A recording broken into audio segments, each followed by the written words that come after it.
Hello and welcome to another free.volous webisode. Today I'm going to talk about your brush cleaning and your brush maintenance so that your brushes will last you a long time. You have to keep them clean, also because of sanitary reasons. There are two ways of cleaning brushes. The first one is spot cleaning. So you use a spray like this. This is a very alcohol based. This one is by Sephora.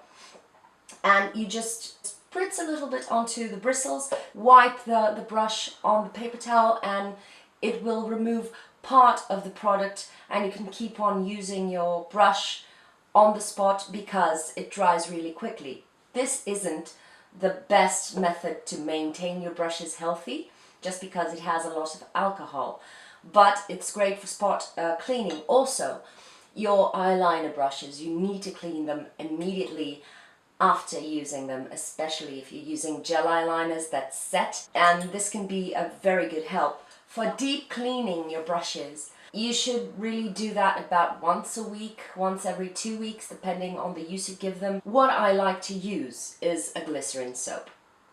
There are plenty of soaps in the market. This is the Beauty Blender Cleanser Soap, solid soap.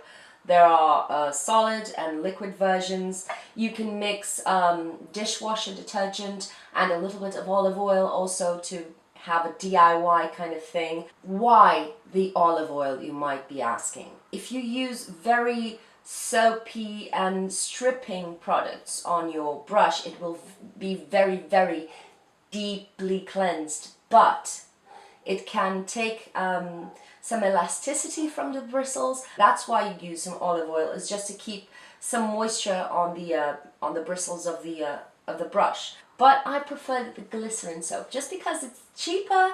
It's really handy. The glycerin soap has glycerin, so it has enough moisture to keep your bristles and your brushes protected, and it cleans as deeply, I find, as any other detergent or soap I have used, but it keeps your bristles soft and supple against your skin. 40 cents, I mean, who can beat this one? What I do is I take some lukewarm water, I take the brush facing down at all times because you shouldn't let some water get into the ferrule or it will break down the glue. So take lukewarm water, get it really soaked wet, and then I take some glycerin soap, swirl it on the glycerin soap, then swirl it on my hand, let it foam, just using the natural shape of the brush to guide me so that it doesn't splay, doing like this, and then rinse and repeat until the water comes out clear. It takes a bit of patience, but you need to be very careful because germs.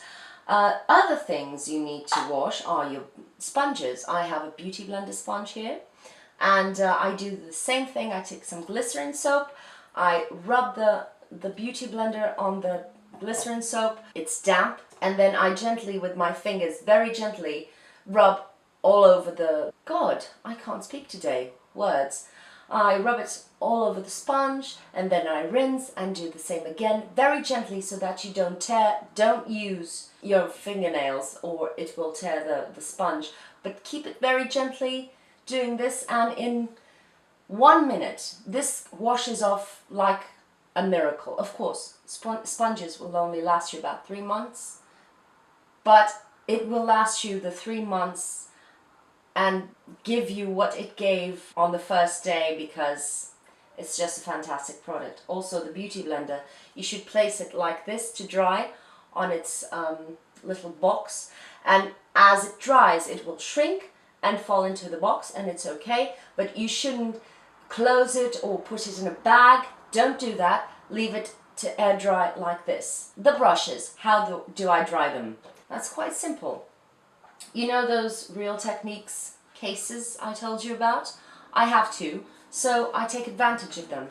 Again, you should keep your brushes facing downwards so that the water drips down and never gets into the ferrule.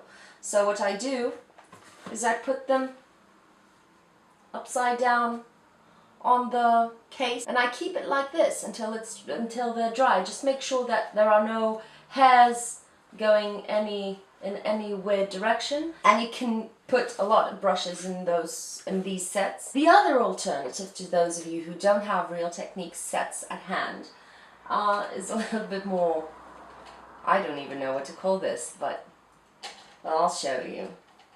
It's Mr. Octopus. Yeah, I use one of these little underwear hanging thingies to clip my brushes, especially those ones who are really big. Place them on one of those, one of the clips. When it's up, I try to make sure it's pointing as down as it can so that the water will run down like this. And I keep my brushes like this until they are dry, and they are dry, and it's okay, I can store them again. Oh, I broke a clip. Oops. Then again, some people put their brushes on a tabletop or something like this with a little bit with a towel underneath or things like that. But this makes the water run back into the ferrule, so you should really tilt them downwards as much as you can without splaying the bristles. Do what you can. And I think that's it. I must have forgotten something, but it's okay, it's a shorter video. Nice. So I'll see you on the next one. Bye!